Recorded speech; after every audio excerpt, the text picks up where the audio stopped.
Bueno, ahora nos toca el Salmo 79. Después de una buena estancia en el 78, gracias a Dios por todo lo que aprendimos en esto. Llegamos aquí al Salmo 79 como una conclusión del Salmo 78. Y bueno, vamos a ver si qué tanto tenemos aquí para aprender de la palabra de Dios. Pero por lo pronto es el Salmo 79. Vamos a leerlo. Dice: oh Dios, vinieron las naciones a tu heredad, han profanado tu santo templo, redujeron a Jerusalén a escombros, dieron los cuerpos de tus siervos por comida a las aves de los cielos, la carne de tus santos a las bestias de la tierra. Derramaron su sangre como agua en los alrededores de Jerusalén, y no hubo quien los enterrase. Somos afrentados de nuestros vecinos, encarnecidos y burlados de los que están a nuestro alrededor. ¿Hasta cuándo, oh Jehová, estarás airado para siempre? ¿Arderá como fuego tu celo? Derrama tu ira sobre las naciones que no te conocen y sobre los reinos que no invocan tu nombre, porque han consumido a Jacob y su morada han asolado. No recuerdes contra nosotros las iniquidades de nuestros antepasados. Vengan pronto tus misericordias a encontrarnos, porque estamos muy abatidos. Ayúdanos, oh Dios, de nuestra salvación, por la gloria de tu nombre, y líbranos y perdona nuestros pecados por amor de tu nombre. Porque dirán las gentes: ¿dónde está su Dios? Sea notoria en las gentes delante de nuestros ojos la venganza de la sangre de tus siervos que fue derramada.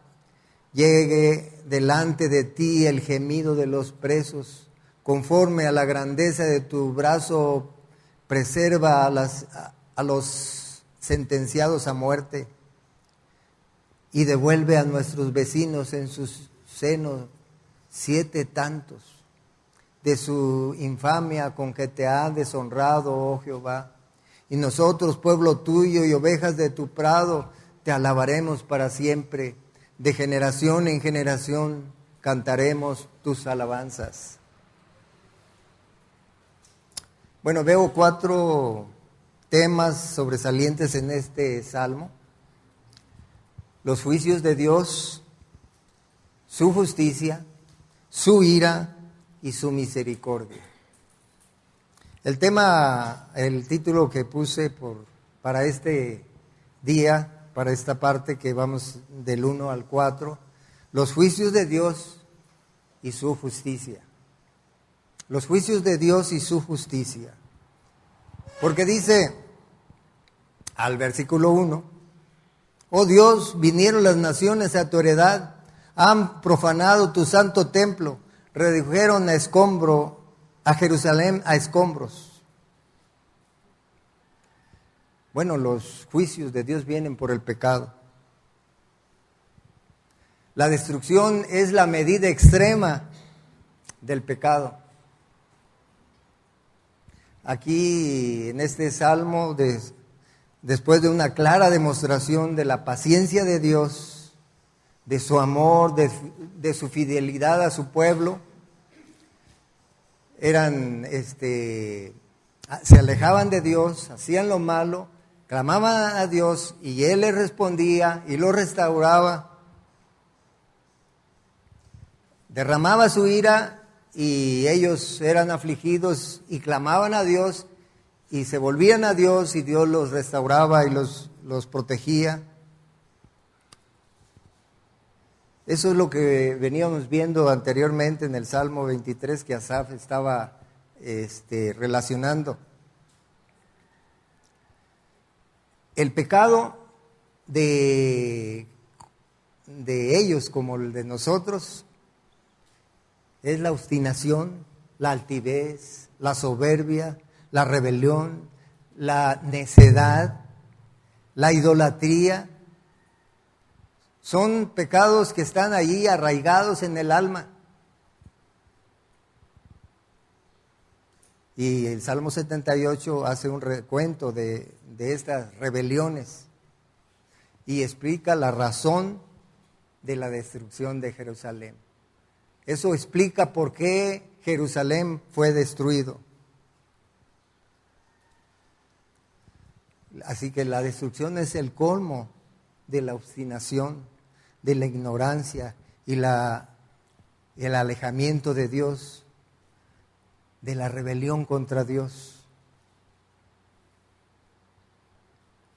Es el caso de la destrucción de nuestras familias, de los matrimonios, es el caso de la destrucción de la vida misma. Por la ignorancia de la voluntad de Dios para nuestras vidas, reflejada en odio, en rencores, amarguras, alejamiento de Dios, rebeldía, idolatría, injusticia, la falta de apegos, amores, la falta de amar a Dios. Así que la destrucción llega por el colmo de nuestra desobediencia, de nuestra rebelión. Dice el versículo 2,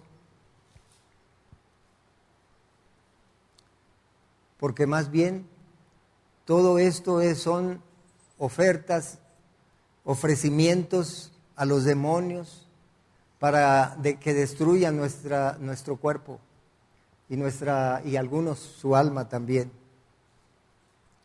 Dice el 2, dieron los cuerpos de tus siervos por comida a las aves de los cielos, la carne de tus santos a las bestias de la tierra. Derramaron su sangre como agua en los alrededores de Jerusalén, y no hubo quien los enterrase. Somos afrentados de nuestros vecinos, encarnecidos y burlados de los que están a nuestro alrededor, en nuestro alrededor. Dios no pasa por alto el pecado. De ninguna manera dará por inocente al culpable. Tiene juicio para cada acto que hacemos. Cuando andamos fuera de la santidad, fuera de sus principios, fuera de su voluntad. Nadie queda sin pago. Nada queda sin pago. Nadie se escapa de un Dios vivo, verdadero, santo, justo y recto. Nadie se va a escapar y nadie se escapa. No se crean de lo que dice por ahí, que puedes hacer lo que quieras, al cabo la salvación es por gracia. No, los juicios de Dios son por el pecado. Es una verdad mal aplicada, mal entendida, para seguir en sus pecados, en sus deleites y placeres.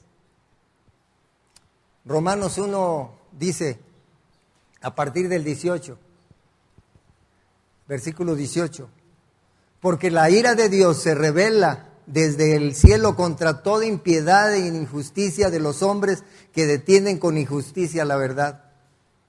Porque lo que de Dios se conoce les es manifiesto, pues Dios se los ha manifestado, o Dios se los manifestó.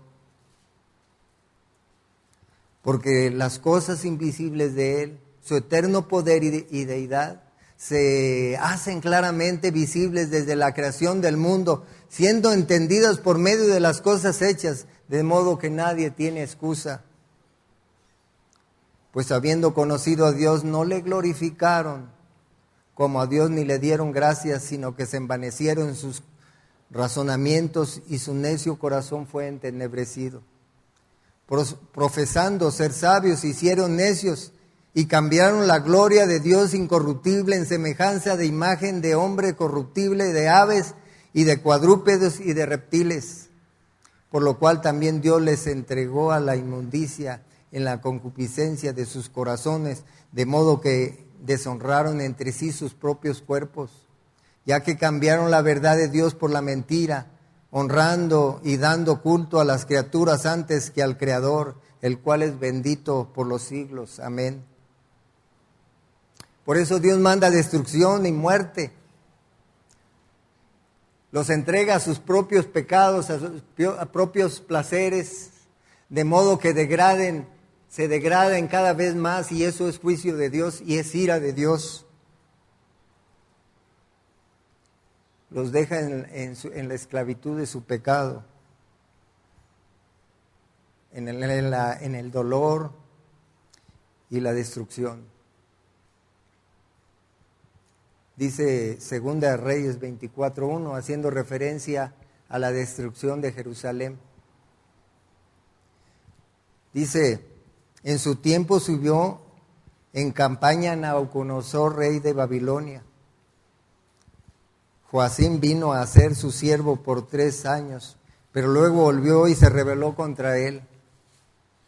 No aprovechó esta oportunidad que Dios le daba de no ser destruido, sino que todavía se empeñó y se rebeló y siguió en sus maldades hasta que fue destruida Jerusalén. Dice, pero Jehová envió contra Joacim tropas de caldeos, tropas de sirios, tropas de moabitas, tropas de amonitas, los cuales envió contra Judá para que le destruyesen, conforme a la palabra de Jehová que había hablado por sus siervos los profetas.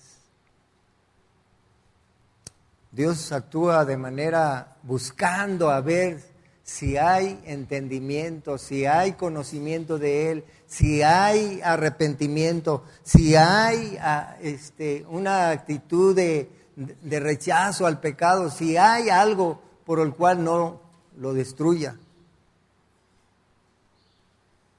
Pero los necios corazones no entienden y tienen que ser destruidos. Dice, ciertamente vino esto contra Judá por mandato de Jehová para quitarla de su presencia, por los pecados de Manasés y por todo lo que él hizo. Asimismo por la sangre de inocentes que derramó, pues llenó a Jerusalén de sangre inocente. Jehová, por tanto, no quiso perdonar. Llega el momento, el colmo de la obstinación, de la rebelión, de la maldad, de todo lo que es contra Dios, de tal manera que no hay otra manera de quitar eso más que la destrucción. Así que cuando llega la destrucción, de los matrimonios, de las parejas, de las familias, de la vida misma, es porque has llegado al colmo de la maldad, de la obstinación, de la falta de perdón, de la falta de amor, de la falta de alegría, de gozo, de andar en las virtudes de Cristo, cuando hemos abandonado todo aquello que tiene buen nombre para amarnos, para estar juntos. No queda otra cosa más que la separación, más que la destrucción. Es la necedad, la altivez y el pecado. Jerusalén significa ciudad de paz. Es la ciudad amada por Dios. Pero después de Cristo, la ciudad ha sido conquistada 11 veces y destruida totalmente 5. Y eso que es la ciudad amada de Dios. Antes de eso, fue destruida o fue invadida por los egipcios, los caldeos, sirios, los griegos. O sea que podemos aumentar la suma de la destrucción de Jerusalén. Su primera destrucción fue en el 586 7 antes de Cristo, por Nabucodonosor precisamente. Pero fíjense que allí en lo que leímos del Salmo, dice Asaf, los llama todavía siervos y les llama sus santos, pero que dejaron el juicio, la justicia, la santidad. Su fruto fue amargura, injusticia, falsedad. No fueron lo que Dios esperaba de ellos. Su fruto fue vil y despreciable ante los ojos de Dios. Olvidaron el plan de Dios que les comunicó para ellos. Dios les había dicho allí en Deuteronomio 7:6, porque tú eres pueblo santo para Jehová tu Dios. Jehová tu Dios te ha escogido para hacerle un pueblo especial, más que todos los pueblos que están sobre la tierra. Como se nos dice a nosotros aquí ahora. Dice 1 de Pedro 2:9 que tiene que ver con esto. O sea que no es solamente para ellos y también para nosotros. Porque dice, mas vosotros sois linaje escogido, real sacerdocio, nación santa, pueblo adquirido por Dios, para que anunciéis las virtudes de aquel que os llamó de las tinieblas a la luz admirable.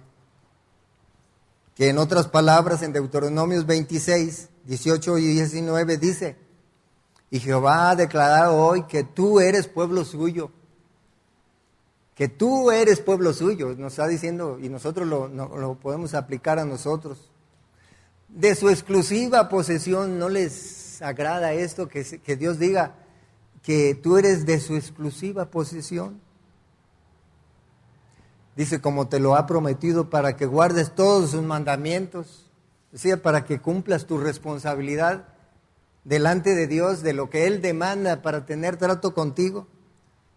Dice el 19, a fin de exaltarle sobre todas las naciones que hizo, para loor y fama y gloria, y para que seas un pueblo santo a Jehová tu Dios, como Él lo ha dicho,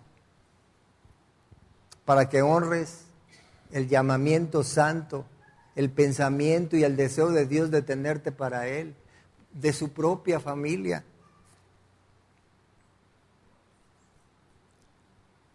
Pero las cosas no han cambiado de Jerusalén, del pueblo de Israel. Las expectativas de Dios siguen siendo las mismas, esperando en que tengamos buen fruto. Pero también sigue demandando santidad y entrega. No porque Cristo ya vino y pagó el precio de nuestro pecado, no hay la misma demanda que le demandó a Jerusalén, también la misma demanda es ahora para nosotros.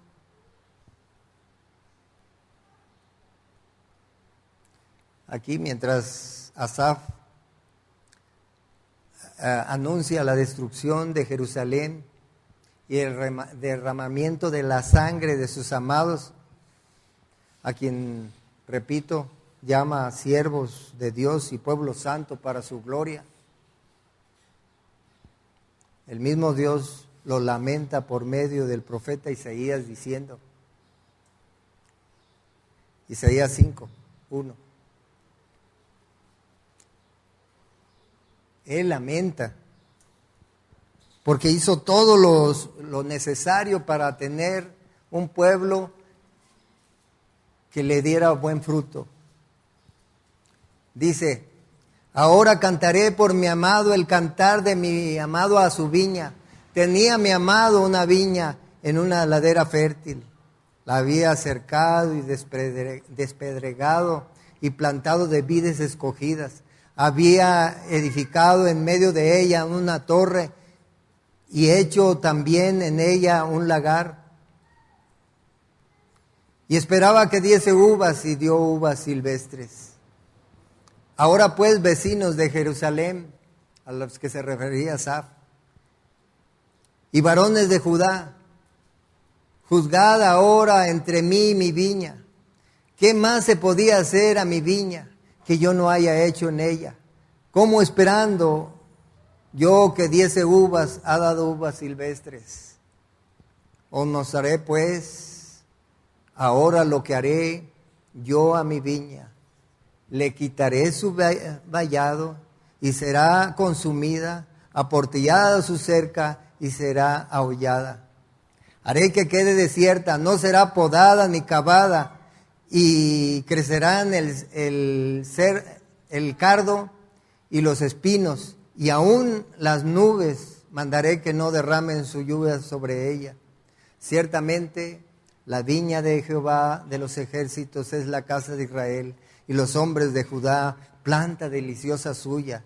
Esperaba juicio, y he aquí vileza, justicia, y he aquí clamor. Y los tiempos no han cambiado. Así también estamos hiriendo el corazón de Dios por la manera de conducirnos como pueblo suyo. Cuando se ha perdido el gozo, cuando no hay paz, cuando el rencor, la amargura, la ira, la decepción, es que hemos descuidado el trato con Dios.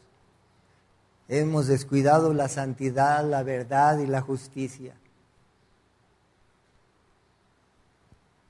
Aquí, en el contexto inmediato de este capítulo, Isaías da una serie de ayes, lamentaciones, porque dice, entre otras cosas, hay de los que solo se ocupan de acumular bienes y riquezas, aunque sean unos cuantos pesos, porque no se puede decir que nuestra ocupación en todo esto es ahorita para ganar mucho dinero.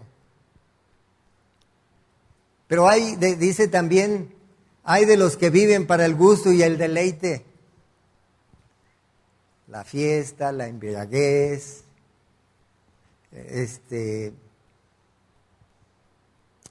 no tienen tiempo de contemplar la gloria de Dios, no tienen tiempo de contemplar su creación, ni siquiera la consideran, porque están ocupados en sus pensamientos, en sus ambiciones, en sus gustos.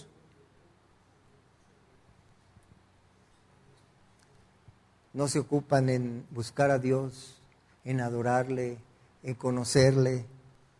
No vienen a la iglesia. No vienen a adorar al Dios vivo.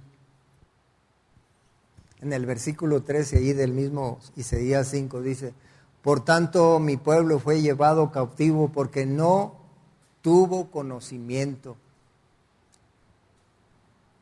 Y su gloria pereció de hambre y su multitud se secó de sed. ¿Por qué? Porque no se ocupó de Dios. No se ocuparon del verdadero alimento del alma, ni del agua viva que sacia la necesidad de Dios. Digo, la necesidad que nosotros tenemos de Dios. Sino se alimentaron su alma en la vanidad, en la mentira, en la idolatría y el cohecho. Ese es en lo que nos ocupamos luego. Isaías sigue diciendo ahí en el 14, por eso ensanchó su interior el Seol o el infierno. Sin medida extendió su boca. Y allá descenderá la gloria de ellos y su multitud y su fausto y el que en él se regocija. Fausto significa el bienestar, el lujo que se busca y la satisfacción, la alegría vana que se busca. Y el hombre será humillado y el varón será abatido y serán bajados los ojos de los altivos. Por eso decíamos que la soberbia, la altivez son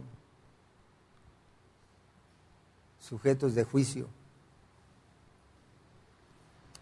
Los juicios de Dios vienen por no cuidar nuestra posición en Cristo, no vivir para Cristo, no ocuparnos de agradarle, ni servir a Dios, ni servirnos unos con otros, ni estimularnos a la fe y al amor y a las buenas obras. Y luego todavía nos enojamos por lo que nos sucede. Antes de humillarnos delante de Dios, porque estar en esa condición es el juicio de Dios.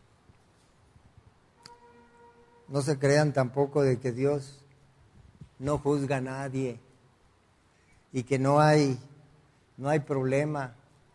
Ya estamos en la salvación, ya no hay problema. 1 Corintios 11, 31 y 32 dicen, si pues nos examinásemos a nosotros mismos, no seríamos juzgados. Mas siendo juzgados, somos castigados por el Señor para que no seamos condenados con el mundo. O sea que los juicios siguen.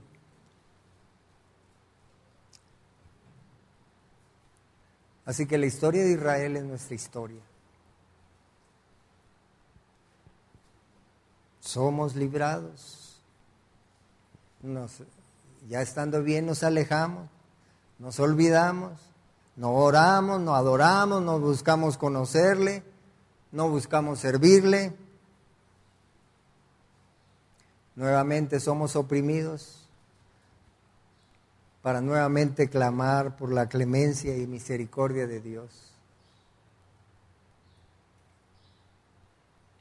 No cumplimos la expectativa de Dios, que nos ha llamado para que seamos un pueblo para Él, exclusivo de su propiedad. Pero no por eso Dios cambia. No cambia.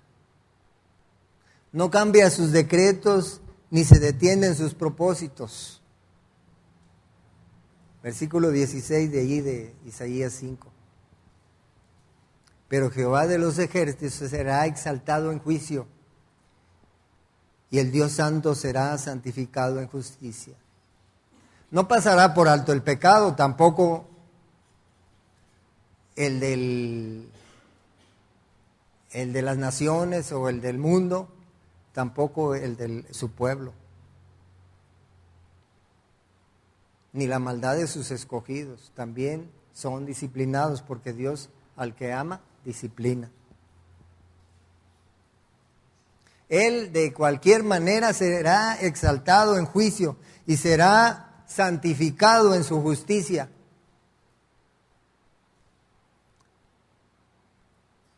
El Dios eterno juzga con justicia la maldad, juzga a las naciones con juicio de muerte y destrucción. Todas las naciones en la historia han sido juzgadas, pero muy pronto serán juzgadas hasta su destrucción total. Israel todavía no entiende, no ha entendido, aún están en sus pensamientos vanos de riqueza, de poder, de ser la nación más grande y más poderosa del mundo. Pero se le acerca la gran tribulación, como nunca la han tenido. Los judíos serán perseguidos, serán atribulados, serán destruidos, no totalmente, pero sí serán perseguidos muy pronto. Y ellos dejarán de pensar que pueden ser la nación que rija a las naciones, porque eso es su pensamiento. Y harán, por su ignorancia, harán rey a un hombre de maldad, que pensarán que será su Mesías. Ellos rechazaron como nación al verdadero Mesías, a nuestro Mesías, a nuestro Cristo. Y ellos piensan que todavía no ha venido, por lo tanto van a aceptar a un hombre mentiroso. Pero Dios juzgará en justicia y serán atribulados como nunca han sido atribulados. Y eso que Israel, los judíos han sido realmente atribulados, perseguidos durante todos estos 2000 años. Han sido rechazados, aborrecidos todo este tiempo.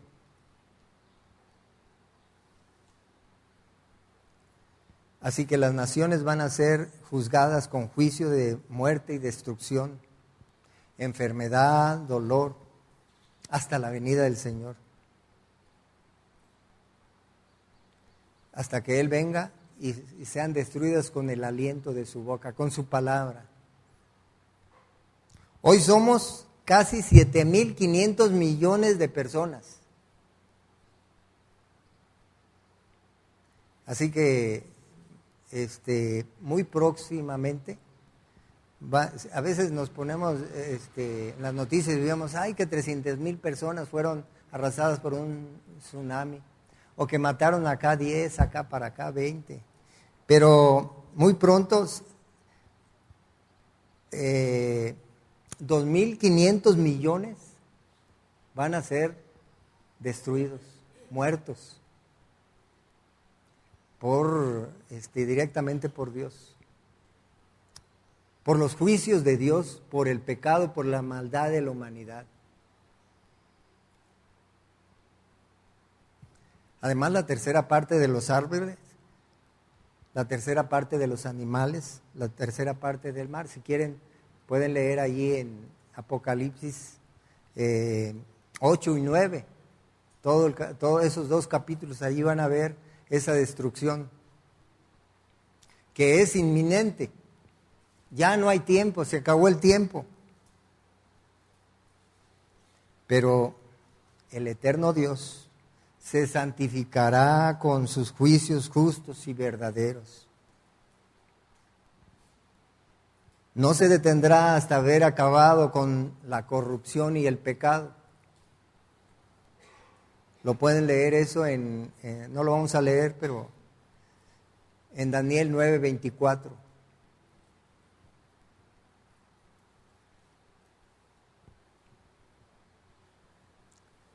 Pero dice, versículo 16 otra vez: pero Jehová de los ejércitos será exaltado en juicio, y el Dios santo será santificado con justicia. Pero no hay otra cosa mayor de exaltación y gloria para la justicia, para los juicios y para la justicia de Dios, que lo hecho en sí mismo.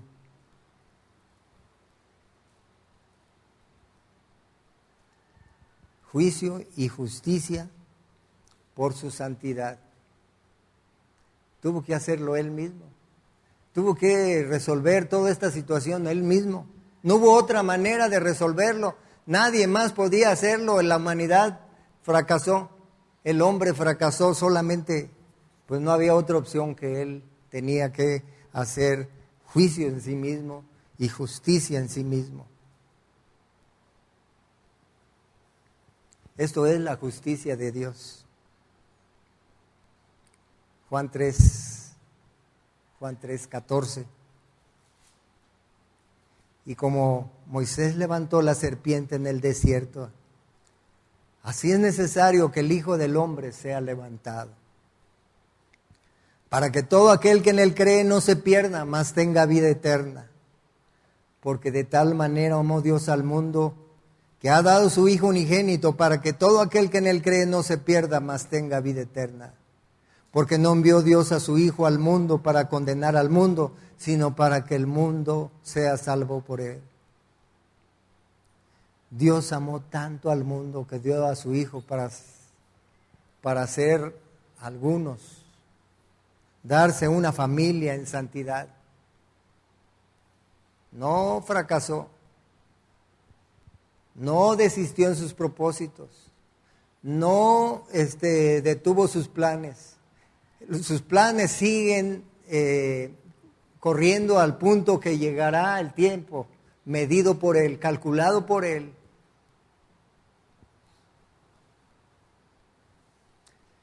Él se santificó dando a su Hijo, aplastándolo por ti y por mí,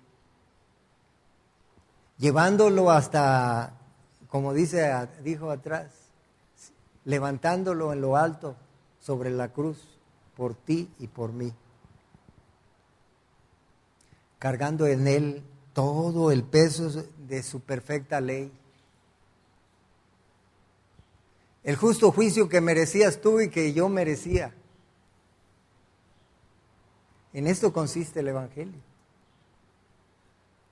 Dice Juan 1:14, y aquel verbo fue hecho carne y habitó entre nosotros y vimos su gloria, gloria como la del unigénito del Padre, lleno de gracia y de verdad.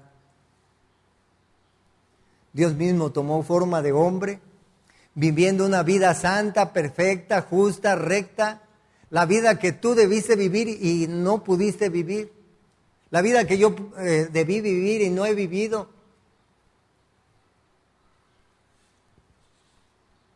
Él vino para ti y para mí.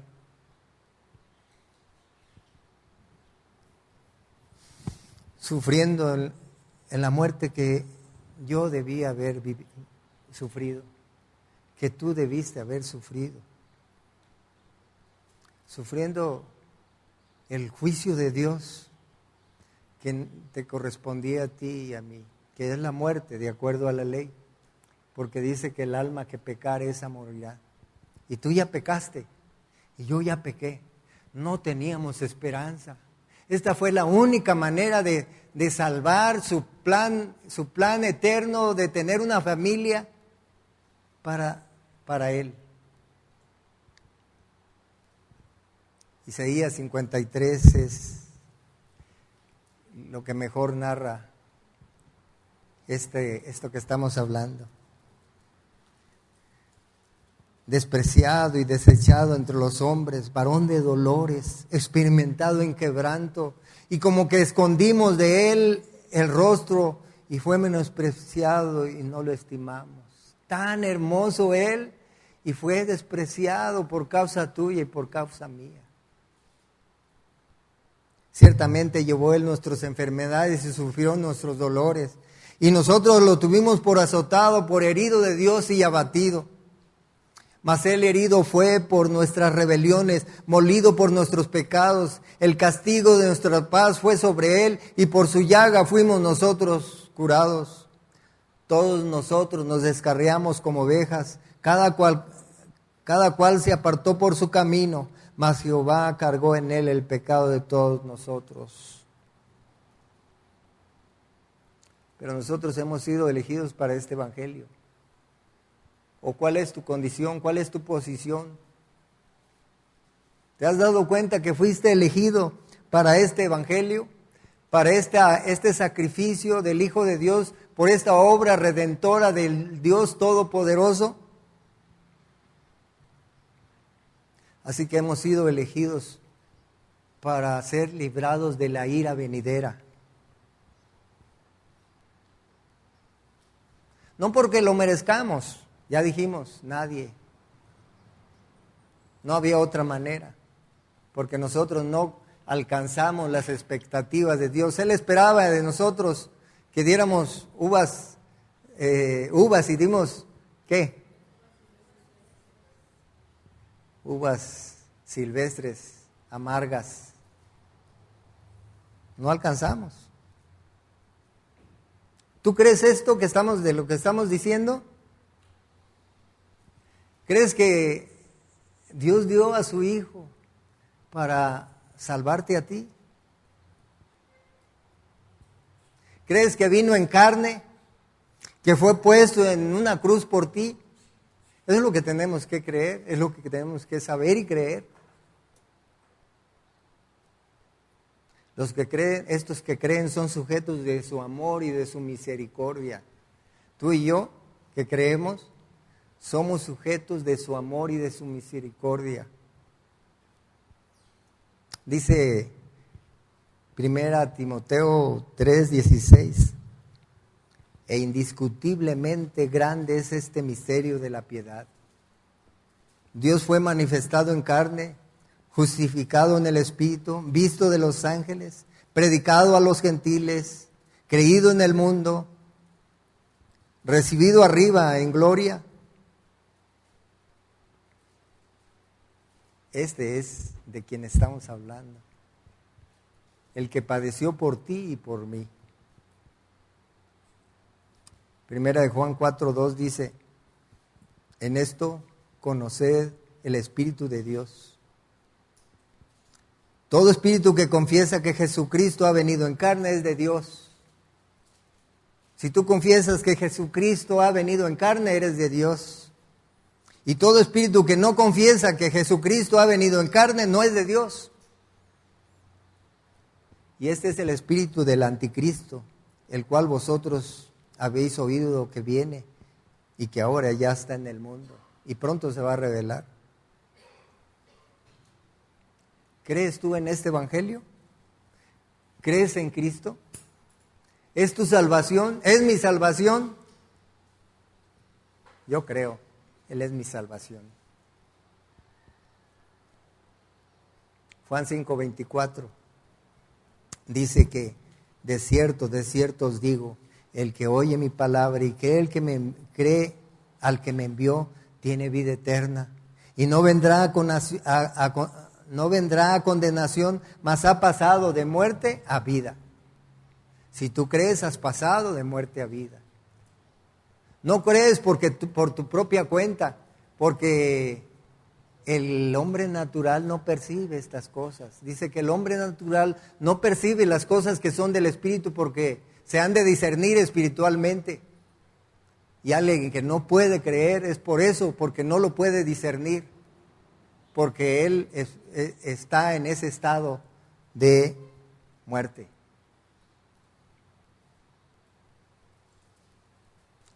Luego dijo más adelante él mismo, en Juan 6:47, de cierto os digo, el que cree en mí tiene vida eterna. ¿Tú crees? ¿Tienes vida eterna?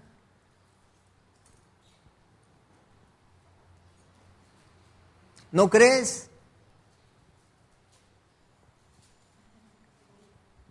Estás condenado.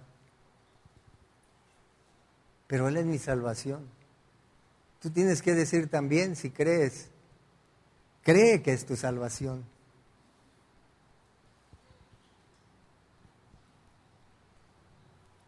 Lo importante ahora es disfrutar nuestra salvación.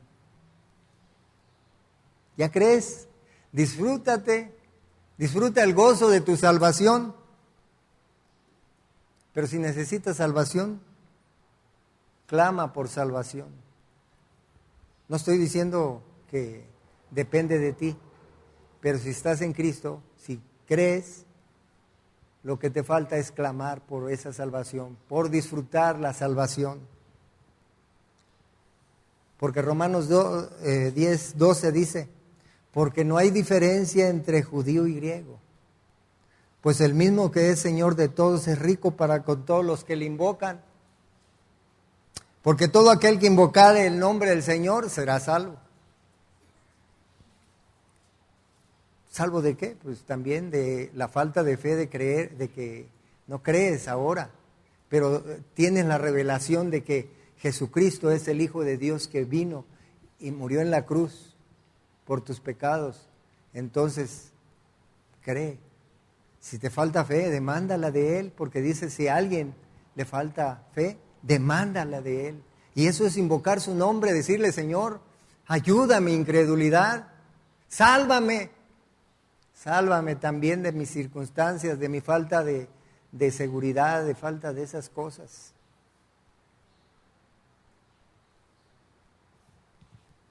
Hechos 2:37.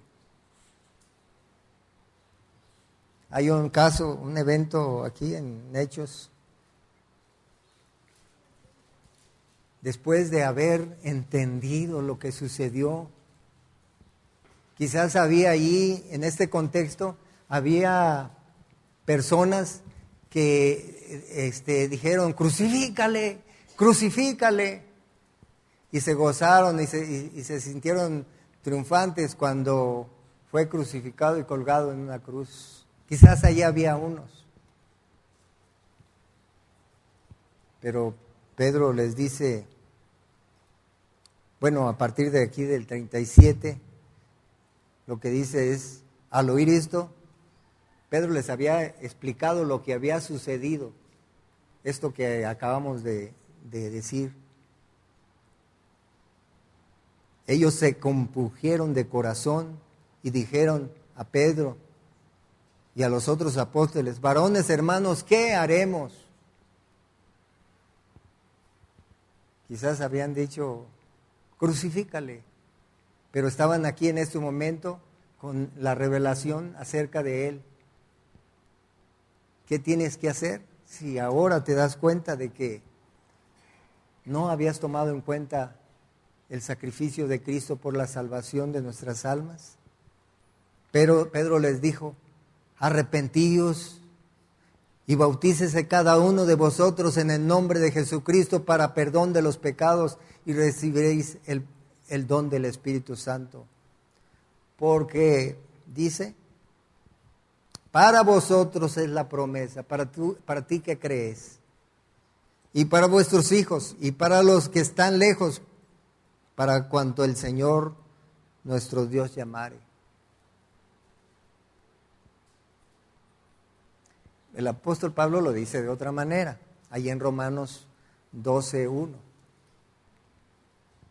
Así que, hermanos, os ruego por la misericordia de Dios que presentéis vuestros cuerpos en sacrificio vivo, santo y agradable a Dios, que es vuestro culto racional, que es la parte inteligente, lo que tú tienes que hacer. Y dice, no os conforméis a este siglo, sino transformaos por medio de la renovación de vuestro entendimiento, para que comprobéis cuál sea la buena voluntad de Dios, agradable y perfecta. Esto es lo que nos sigue a los que creemos. Esto es lo que sigue. No hay nada más que hacer que seguir comprobando la buena voluntad de Dios para nosotros. Para que te goces y vivas abundantemente, para que disfrutes tu salvación. Pero el colmo de la obstinación, la ignorancia, la altivez, la rebelión, la idolatría, es tu destrucción. La destrucción de tu gozo, de tu paz, de tu vida familiar, de tu vida personal. La destrucción, como decía al principio, de los matrimonios, de las familias, de uno como persona. Yo lo que te puedo invitar ahora es que te conviertas de tu soberbia, de tu alejamiento de Dios, de tu pecado. Y clama por salvación. Sálvame.